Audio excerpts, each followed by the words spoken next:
Have you ever wondered if your Koho card is technically a credit card? It's a question that's come up more and more as digital banking solutions continue to evolve. Today, we're diving deep into the world of Koho and figuring out exactly where it fits in the financial landscape. Let's start by understanding what a traditional credit card is. It's essentially a plastic card that allows you to borrow money from a financial institution. You can use it to make purchases, and then you pay off the balance each month or carry it over to the next month, incurring interest. Now, let's talk about Koho. It's a prepaid card that you load with money before using it.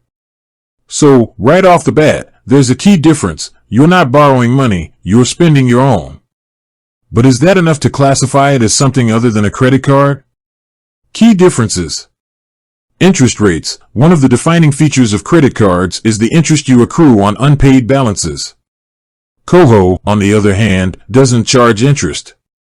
This is a significant departure from traditional credit cards. Credit checks. To get a credit card, you typically need to go through a credit check. This isn't the case with Koho. You can sign up and start using it without worrying about your credit history. Rewards and cashback. Both credit cards and Koho offer rewards and cashback programs. However, the mechanics can differ.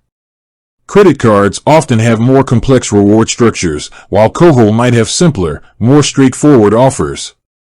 Overdraft protection. Credit cards often come with overdraft protection, allowing you to spend beyond your available balance.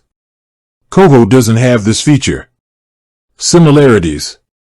Despite these differences, Koho does share some similarities with credit cards. For instance, both can be used for online and in-store purchases. They can also be linked to your bank account for easy top-ups. So, is Koho a credit card?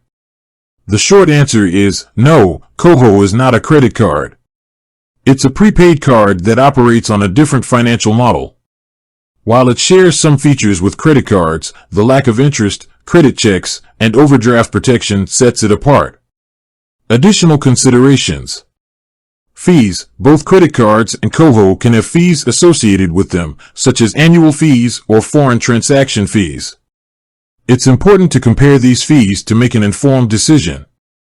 Credit building. If you're looking to build your credit history, a credit card might be a better option. While Koho can be a convenient tool, it won't directly impact your credit score. Lifestyle. Consider your lifestyle and spending habits. If you're someone who prefers to have a clear understanding of your finances and avoid debt, Koho might be a good fit. In conclusion, Koho is a valuable financial tool, but it's important to understand that it's not a credit card. Its prepaid nature, lack of interest, and other features make it a unique offering in the market. Whether you choose a credit card or Koho depends on your individual needs and preferences. Have you used Koho or a traditional credit card? Share your experiences in the comments below. And if you're still unsure which one is right for you, consider doing some more research or consulting with a financial advisor.